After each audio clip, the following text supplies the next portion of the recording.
আমার বন্ধু। চোখ বাঁধা কেন? খুব ভালো মানুষ, তোমার দিকে যাতে কোন নজর না পড়ে সেই জন্য চোখ বান্ধা রাখছে।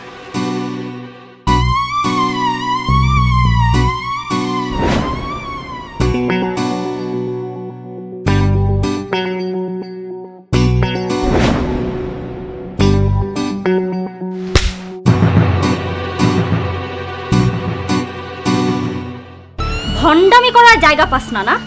চোখ বাইন্দা ভালো মানুষ সাদের ভন ধরছস?